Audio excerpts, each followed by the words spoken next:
నమస్కారం టీవీ6 న్యూస్ కి స్వాగతం. సమాచారం మా కర్తవ్యం. బులెటిన్ ముందుగా హెడ్లైన్స్. ఈ నెల 26 వరకు బడ్జెట్ సమావేశాలు. ఉభయ సభలను ఉద్దేశించి ప్రసంగించిన గవర్నర్. విశాఖలో జీవీఎంసీ ఎన్నికల్లో సత్తా చాటిన వైసీపీ. ఎంపీ విజయసాయిరెడ్డిని కలిసిన గెలిచిన అభ్యర్థులు. మంత్రి మాటలకు వైద్యురాలు కంటతడి. కార్యకర్తలను పరామర్శించేందుకు వెళ్లిన శంకర్ నారాయణ. యాదాద్రిలో ప్రారంభమైన బ్రహ్మోత్సవాలు. భక్తులకు ఎలాంటి ఇబ్బందులు కలగకుండా ఏర్పాట్లు పూర్తి. ఇక వివరాల్లోకి వెళ్తే అసెంబ్లీ ప్రాంగణంలో స్పీకర్ పోచారం శ్రీనివాసరెడ్డి అధ్యక్షతన సమావేశమైన శాసనసభ వ్యవహారాల కమిటీ సమావేశం ముగిసింది. ఈ సమావేశానికి శాసనసభ వ్యవహారాల మంత్రి వేముల ప్రశాంత్ రెడ్డి, ఆర్థిక మంత్రి హరీష్ రావుతో పాటు ఆయా పార్టీల నేతలు హాజరయ్యారు. అసెంబ్లీ బడ్జెట్ సమావేశాలను 10 రోజుల పాటు నిర్వహించాలని నిర్ణయించారు. ఈ నెల 26వ తేదీ వరకు బడ్జెట్ సమావేశాలు కొనసాగనున్నాయి. రేపు దివంగత సభ్యులకు సభ సంతాపం తెలపనుంది. 17న గవర్నర్ ప్రసంగానికి ధన్యవాద తీర్మానంపై చర్చ, సమాధానం ఇవ్వనున్నారు. 18వ తేదీన ఆర్థిక మంత్రి హరీష్ రావు బడ్జెట్ ను ప్రవేశపెట్టనున్నారు. ఈ నెల 19, 21 తేదీల్లో శాసనసభ సమావేశాలకు సెలవులు ప్రకటించారు. 20, 22 తేదీల్లో బడ్జెట్ పై సాధారణ చర్చ జరగనుంది. ఈ నెల 23, 24, 25 తేదీల్లో బడ్జెట్ పద్ధతులపై చర్చ జరగనుంది. 26వ తేదీన ద్రవ్య వినిమయ బిల్లుపై చర్చించి ఆమోదించనున్నారు. కొత్తగా ఏర్పడ్డ రాష్ట్రం కేవలం 6 సంవత్సరాల వ్యవధిలోనే అభివృద్ధిలో అన్ని రాష్ట్రాలకు ధీటుగా దూసుకుపోతుందని తెలంగాణ గవర్నర్ తమిళసై సౌందరరాజన్ అన్నారు. దూరదృష్టితో ముఖ్యమంత్రి కల్వకుంట్ల చంద్రశేఖరరావు, ఆయన మంత్రివర్గం తీసుకుంటున్న నిర్ణయాలు రాష్ట్ర అభివృద్ధికి బాటలు వేశాయని గవర్నర్ తన ప్రసంగంలో పేర్కొన్నారు. గవర్నర్ ప్రసంగంతో తెలంగాణ బడ్జెట్ సమావేశాలు ప్రారంభమయ్యాయి. ఉభయ సభలను ఉద్దేశించి గవర్నర్ తమిళసై సౌందరరాజన్ ప్రసంగించారు. తెలంగాణ రాష్ట్రం ఏర్పడితే హైదరాబాద్ లో శాంతి భద్రతలు ఉండవని, విద్యుత్ రంగం దెబ్బతింటుందని, పరిశ్రమలు రావని, అభివృద్ధి కుంటుపడుతుందని కొందరు దుష్ప్రచారం చేశారని, కానీ అందుకు భిన్నంగా తెలంగాణ ప్రభుత్వం పలు సంక్షేమ పథకాలతో అన్ని వర్గాల ప్రజల అభివృద్ధికి పనిచేసిందని, మిగతా రాష్ట్రాలకు ఆదర్శంగా నిలబడిందని అన్నారు. అందరికీ నమస్కారం. Honourable chairman, Telangana State Legislative Council, Honorable Speaker, Telangana State Legislative Assembly, Honorable Members of Legislative Council and Legislative Assembly, I convey my heartiest greetings. The Telangana State, marching with an objective of development of all the sectors and welfare of all the communities, is striding forward with self-confidence into yet another financial year. Telangana region was carved into separate state as a new dawn, assuring from utter darkness by tearing apart the darkness that prevailed for 6 decades. Telangana state, which is still a nascent stage, had achieved many milestones in all sectors and became a torch bearer to the entire country, just as blossoming flower sheds its fragrance. Those who opposed formation of Telangana hurled several curses like there will be a law and order problem. If Telangana state is formed, utter jeopardy will prevail in Hyderabad. Darkness will exist without power and industries will move away.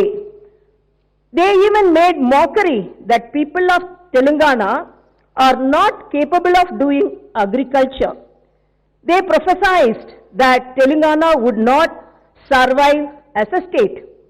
Even after formation of Telangana also, the external and the internal elements had even tried to halt the progress of the state with their plots. But what happened?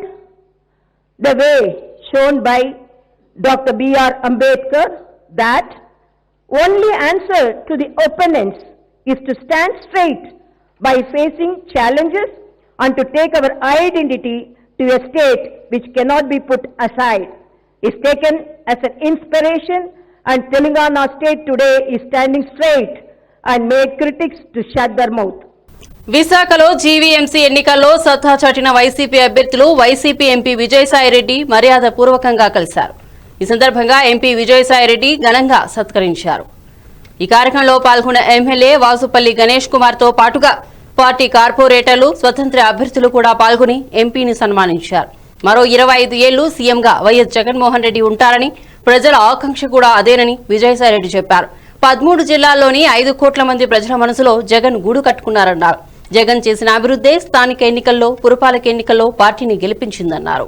Machilipatnam municipal ఎన్నికల్లో కార్యకర్తలు చేసిన పోరాటం మర్చిపోలేనిదని TDP polit bureau సభ్యుడు మాజీ మంత్రి కొల్లు రవీంద్ర అన్నారు.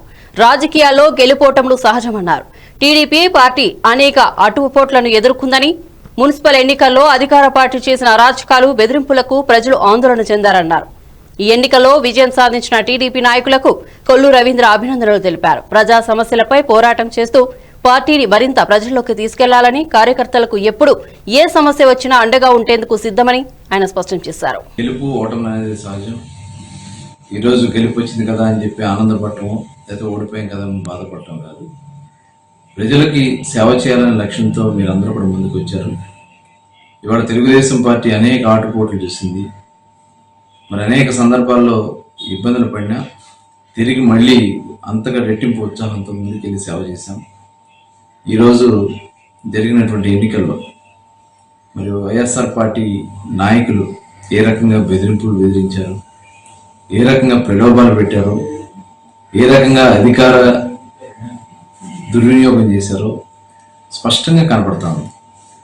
ఈ వ్యత్యాసానికి కారణం మరి వాళ్ళకు వస్తున్నటువంటి లబ్ధిని కట్ చేస్తామని బెదిరించడం, ఇళ్ల స్థలాలు కానీ, అలాగే అమ్మఒడని, రైతు భరోసా అని, అలాగే కాపు నేస్తామని, ఇవన్నీ కూడా మేము కట్ చేస్తామని చెప్పి స్వయంగా మరి ఎమ్మెల్యేలు, మంత్రులే బెదిరించినటువంటి సందర్భాలు కూడా ఉన్నాయి.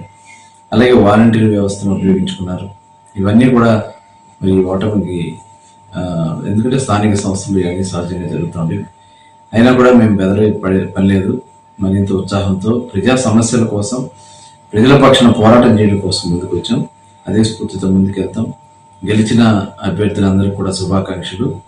మరి ఓడిపోయిన అభ్యర్థులు కూడా ఎక్కడ నిరుత్సాహపడద్దని చెప్పి వాళ్ళందరూ కూడా తెలియజేస్తూ, మరి అందరూ కూడా మచిలీపట్నం అభివృద్ధికి అందరూ కూడా పార్టీలకు అతీతంగా కృషి చేయాలని చెప్పి మనస్ఫూర్తిగా కోరుకుంటూ, మరి ఎవరు కూడా కార్యకర్తలు చాలా బాగా పనిచేశారు, కష్టపడ్డారు.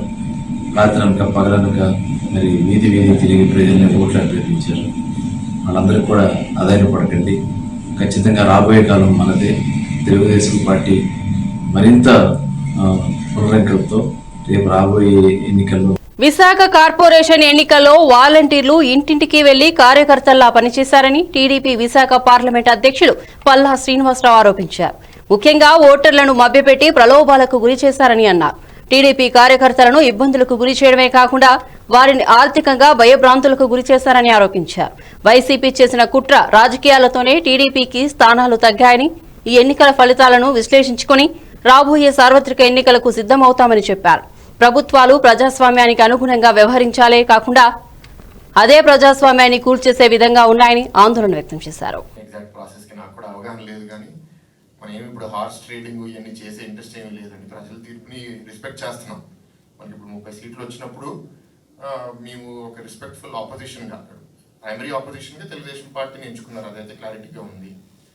అండ్ ఇప్పుడు నియోజకవర్గాల వారికి కూడా మీరు చూస్తే ఇంట్రెస్టింగ్గా, అంటే ఇంకా అనాలిసిస్, ఓట్ షేర్ అంతా చేయలేదు.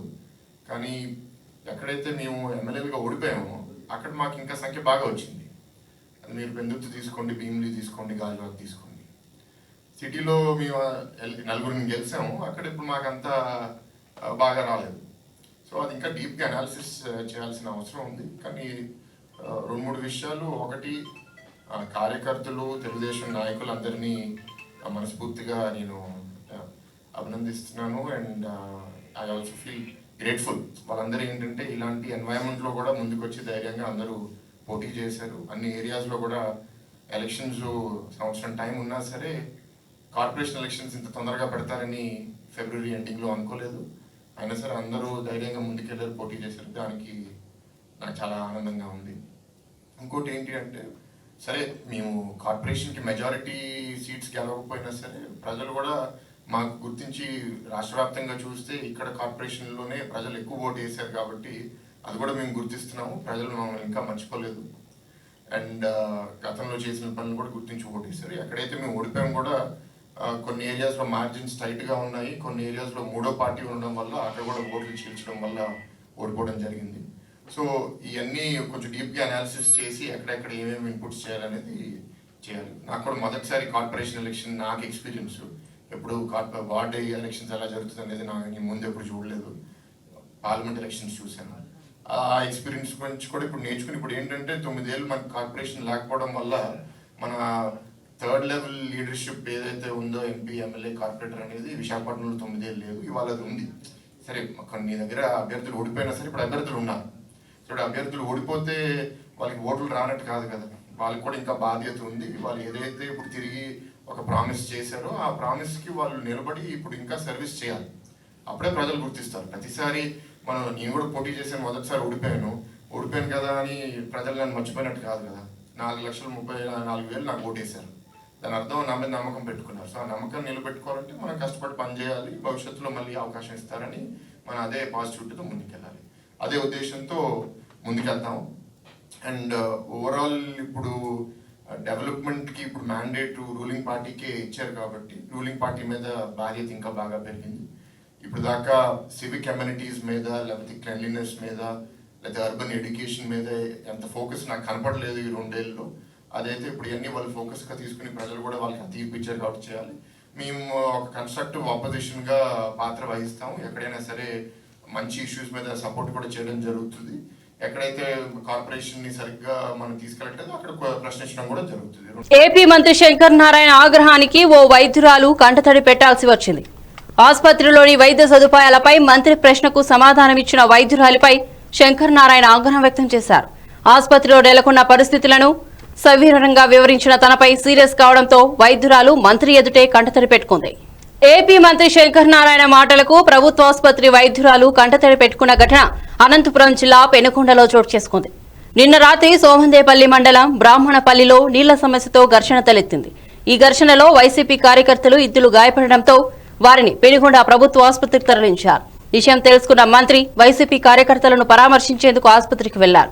ఈ క్రమంలోనే అక్కడి వైద్యురాలు విధులు ఆసుపత్రిలో రోగులకు అందుతున్న వైద్య సౌకర్యాలపై డ్యూటీలో ఉన్న వైద్యురాలు సుకన్యను మంత్రి అడిగి తెలుసుకున్నారు. అందుకు వైద్యురాలు సుకన్య సమాధానమిస్తూ ఆసుపత్రిలో సరైన వైద్య పరికరాలు అందుబాటులో లేవని, సిబ్బంది కూడా అంతంత మాత్రంగానే ఉన్నారని చెప్పింది. డాక్టర్ సుకన్య మాటలకు మంత్రి శంకర్ నారాయణ ఆగ్రహంతో ఊగిపోయారు. ప్రభుత్వ ఆసుపత్రులను సర్కార్ పట్టించుకోక ఇలా అవుతుంటే ప్రభుత్వ తప్పులను కవర్ చేసేందుకు ఆగ్రహాన్ని ప్రదర్శించారు మంత్రి. ఆసుపత్రిలో అన్ని సౌకర్యాలు ఉన్నాయన్న మంత్రి వైద్యులు నిర్లక్ష్యంగా వ్యవహరిస్తున్నారని ఆగ్రహించారు. వెంటనే అందరినీ సస్పెండ్ చేయాలని డీసీఎస్హెచ్ రమేష్ నాథ్ కు ఫోన్ చేసి చెప్పారు. దీంతో వైద్యురాలు సుకన్య మంత్రి ఎదుటే కంటతడి పెట్టుకున్నారు. గుంటూరు జిల్లా సత్తెనపల్లి నియోజకవర్గం సత్తెనపల్లిలోని 17వ వార్డు నుంచి వైసీపీ నాయకుల సహకారంతోనే తాను గెలిచానని సెగం పద్మావతి తెలిపారు. వైసీపీ తరపున అభ్యర్థిగా పోటీ చేసి 410 ఓట్ల మెజార్టీతో గెలుపొందిన పద్మావతి తనను సహకరించిన ప్రతి ఒక్కరికి రుణపడి ఉంటానని తెలిపారు. ఈ సందర్భంగా ప్రజలు ఆనందోత్సాహాలతో బాణాసంచాలతో ఊరేగింపును ఘనంగా జరుపుకున్నారు. సత్తెనపల్లి పట్టణ మున్సిపల్ 17వ వార్డు వైఎస్ఆర్సీపీ కౌన్సిలర్ అభ్యర్థిగా శ్రీమతి సెగ్గం పద్మావతి గారు 410 ఓట్ల అత్యధిక మెజార్టీతో గెలుపొందడం చాలా ఆనందకరంగా ఉంది. 17వ వార్డుకి అభివృద్ధికి పూర్తిగా సహకరిస్తామని, ప్రతి సమస్యను తీరుస్తామని, వార్డులో ఉన్నటువంటి రోడ్లు కానీ, డ్రైనేజీ సమస్యలు కానీ, అదేవిధంగా ఇళ్ల పట్టాలకు సంబంధించినవి కానీ, రేషన్ కార్డుకు సంబంధించినవి కానీ, పెన్షన్స్ కానీ అన్నీ ప్రతి నెల 1వ తారీఖు రోజే వాళ్ళ ఇంటికి వెళ్ళేటట్టుగా జగనన్న ఏ విధమైతే తోడ్పడి ముందుకు తీసుకెళ్తున్నాడో దానికి మేము పూర్తిగా సహకరిస్తామని, మేమిద్దరం వార్డులో ఉన్న ప్రతి సమస్యను పరిష్కరించి జగనన్నకు తోడుగా ఉంటామని, అదేవిధంగా ఇంతవరకు ఈ 17వ వార్డులో 285 ఓట్లు అత్యధిక మెజార్టీ వచ్చింది. దాన్ని కూడా ఎక్కువ వేసి ప్రజలందరూ నన్ను ఎక్కువ మెజార్టీతో గెలిపించినందుకు 17వ వార్డు ప్రజలకు, ముఖ్యంగా మహిళలకు అందరికీ నా పాదాభివందనం తెలియజేస్తూ ఉన్నాను. కేంద్ర ప్రభుత్వం చేపట్టిన ప్రైవేటీకరణకు నిరసనగా ప్రభుత్వ రంగ బ్యాంకుల ప్రైవేటీకరణను నిరసిస్తూ United forum of bank unions దేశవ్యాప్త సమ్మెకు పిలుపివ్వడంతో మంగళవారాల్లో బ్యాంక్ సేవలకు పూర్తిగా మూసివేశారు. ఈ సందర్భంగా ఆధోని ఎంప్లాయీస్ కోఆర్డినేషన్ కమిటీ ఆధ్వర్యంలో బ్యాంక్ యూనియన్లు పట్టణంలోని ప్రభుత్వ ఏరియా హాస్పిటల్ నుంచి ఆధోని ఎస్బీఐ మెయిన్ బ్రాంచ్ వరకు నిరసన ర్యాలీ చేపట్టారు. కేంద్ర ఆర్థిక శాఖ మంత్రి నిర్మలా సీతారామన్ గత నెలలో బడ్జెట్ సమర్పణ సందర్భంగా పెట్టుబడుల ఉపసంహరణ కార్యక్రమంలో భాగంగా 2 ప్రభుత్వ రంగ బ్యాంకులను ప్రైవేటు పరం చేస్తున్నట్లు ప్రకటించిన విషయం తెలిసిందే. అడిషనల్ చీఫ్ లేబర్ కమిషనర్ సమక్షంలో మార్చి 4, 9, 10వ తేదీల్లో జరిగిన చర్చల సానుకూలంగా ఫలితం రాకపోవడంతో సమ్మె అనివార్యంగా మారినట్టు కనుక కేంద్ర ప్రభుత్వం తన నిర్ణయాన్ని వెనక్కు తీసుకోవాలని లేకపోతే ధర్నాలు చేపడతామని బ్యాంకులు హెచ్చరించాయి. ఇందులో భాగంగానే ఆధుని ఎంప్లాయీస్ కోఆర్డినేషన్ కమిటీ ఉద్యోగులు ధర్నాకు దిగారు. ఈ కార్యక్రమంలో regional secretary Krishnaiah, Mallesh, branch secretary officer secretary Srinivasulu, Gayatri, Nagaraju, Praful, Lalitabai, Ruksana, Banu, Sujatha, Aparna అన్ని బ్యాంకుల ఉద్యోగులు ఈ సమ్మెలో పాల్గొన్నారు. కస్టమర్ల కోసం చాలా రోజులు కూడా ఈ బ్యాంకులో స్ట్రైక్లో పాల్గొనడం అనేది జరిగింది. ఎందుకంటే మెయిన్ ఈ 2 రోజుల సమ్మె కూడా ప్రైవేటైజేషన్ గురించి. పబ్లిక్ సెక్టర్ బ్యాంకులను కూడా ప్రైవేటైజేషన్ చేస్తే జనాలకు చాలా ఇబ్బందికరంగా కలుగుతుంది. వాళ్ళ లోన్ల విషయాలు అయితేనేమి, రేట్ ఆఫ్ ఇంట్రెస్ట్లు అయితేనేమి, రైతుల ప్రయోజనాలు అయితేనేమి, డ్వాక్రా గ్రూపులకు కూడా వాళ్ళకి సరైన లోన్లు అందుబాటులో లేని పరిస్థితి ఏర్పడుతుంది. కాబట్టి united farm of bank unions ఇచ్చిన పిలుపు మేరకు ఆదోనిలో 2 రోజుల సమ్మె దిగ్విజయంగా చేయాలంటనే చెప్పి ఇక్కడ నిర్ణయం ఆదోని బ్యాంక్ కోఆర్డినేషన్ కమిటీ ఇక్కడ డిసిషన్ తీసుకోవడం జరిగింది. ఎప్పటికో కూడా మా యూనియన్లు ఏ పిలిపించినా కూడా వెనకాడుకోకుండా యొక్క జీతాల గురించి మేమేం దీని కావట్లేదు. కానీ మా సమ్మె ఏంటంటే ప్రతి ఒక్కళ్ళు బాగుండాలి, ప్రతి ఒక్క దీన్ని అందరికీ అందుబాటులో ఉండాలి. ఈ వడ్డీ రేట్లు అయితేనేమి, ఈ ఉద్యోగాలు దేశవ్యాప్తంగా ఉన్నటువంటి 10 లక్షల బ్యాంక్ ఎంప్లాయీస్ రోడ్డు మీదకి వచ్చేసి ఈరోజు రేపు సమ్మెలో పాల్గొనడం జరుగుతుంది.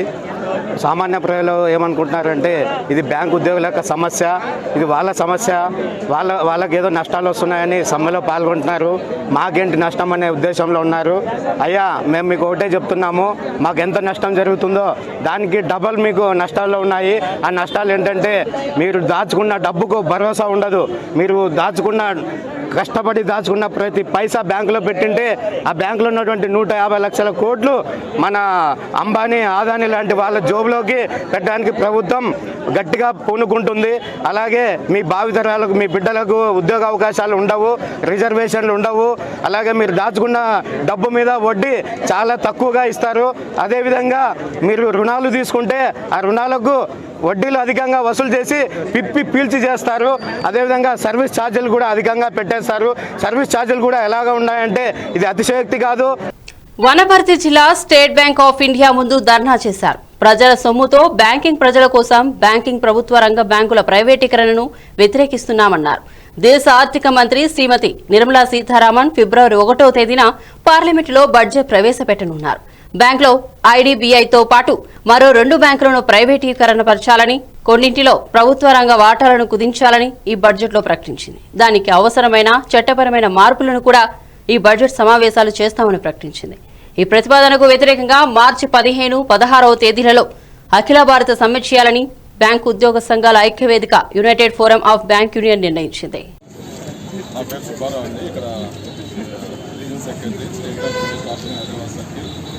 ఈరోజు దేశవ్యాప్తంగా 10 లక్షల మంది బ్యాంక్ ఎంప్లాయీస్ స్ట్రైక్ చేయడం జరుగుతుంది. ఈ 10 లక్షల మంది బ్యాంక్ యూనియన్స్ 9 యూనియన్స్ ప్రధానంగా కలిసి EFB united forum of bank unions కింద సమ్మె మొదలుపెట్టడం జరిగింది. 15 తారీఖు ముఖ్యంగా ప్రభుత్వ రంగ బ్యాంకుల్ని ప్రైవేటీకరణ చేయడానికి సెంట్రల్ గవర్నమెంట్ కోరుతున్నది. బడ్జెట్లో ప్రవేశపెట్టడానికి నిరసనగా ఈ కాలుకి పిలిపివ్వడం జరిగింది. ఇప్పుడున్న వ్యవస్థలో ప్రైవేట్ ఆర్గనైజేషన్ మొత్తాన్ని ఇప్పుడు యాక్చువల్గా పబ్లిక్ సెక్టర్ బ్యాంక్స్ అనేవి అన్ని ప్రాఫిటబుల్స్లో ఉన్నాయి. బ్యాంకు కూడా నష్టాల్లో లేవు. కానీ గవర్నమెంట్ అనేది నష్టాల పూసి చూపించి ప్రైవేట్ పరం చేయడానికి కార్పొరేట్కి అప్పచెప్పడానికి ప్రయత్నం చేస్తుంది. బ్యాంకింగ్ రంగ వ్యవస్థ అంటే ఏంటి?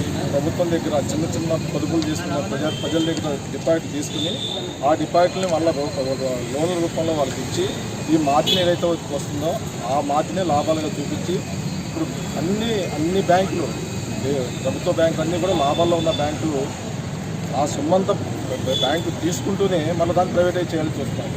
ఈ ప్రభుత్వం అవలంబించేటువంటి మొండి వైఖరి నశించేదాకా ఈ పోరాటం ఆగదని చెప్పేసి దేశవ్యాప్తంగా చేసిన సమ్మెలో United forum of bank unions స్ట్రాంగ్గా తీసుకుంది. దానికి అందరూ ప్రజల మద్దతు, పాత్రికేయుల మద్దతు కూడా కోరుతున్నాము. ఇది ప్రజల కోసం చేసే స్ట్రైక్, ఎంప్లాయీస్ కోసమో మా జీతాల కోసమో చేసేది కాదు. ఇది భవిష్యత్తులో చాలా చాలా తీవ్ర పరిణామాలకి చోటు చేసుకుంటుంది. కానీ దీన్ని తీవ్రంగా ఖండిస్తున్నాం. మా సామాన్యమైన కోరికలు నెరవేరే వరకు ఈ ప్రైవేటైజేషన్ ఏదైతే ఉందో దాన్ని గవర్నమెంట్ కూడా చేసిన వరకు మా పోరాటం నిరంతరం కొనసాగుతుందని తెలియజేస్తున్నాం. దానికి నిరసనగానే దేశవ్యాప్తంగా సమ్మె చేయడం జరుగుతుంది. ప్రజల పక్షాన పాలకుల తప్పిదాలను ఎండగడతానని అమరవీరుల సాక్షిగా ప్రమాణం చేస్తున్నానని పేర్కొన్నారు రఘునందన్ రావు. గత కొన్ని ఏళ్లుగా నిండు శాసనసభలో ప్రజా గొంతుక వినిపించేవారు లేరని, దుబ్బాక ప్రజలు సమస్యల తరపున తనను శాసనసభలోకి పంపారని తెలిపారు. అసెంబ్లీ వేదికగా మల్లన్న సాగర్ నిర్వాసితుల పక్షాన పోరాటం చేస్తానని, సహచర ఎమ్మెల్యే రాజాసింగ్తో కలిసి ప్రజా సమస్యలపై గలం విప్పుతానని వెల్లడించారు.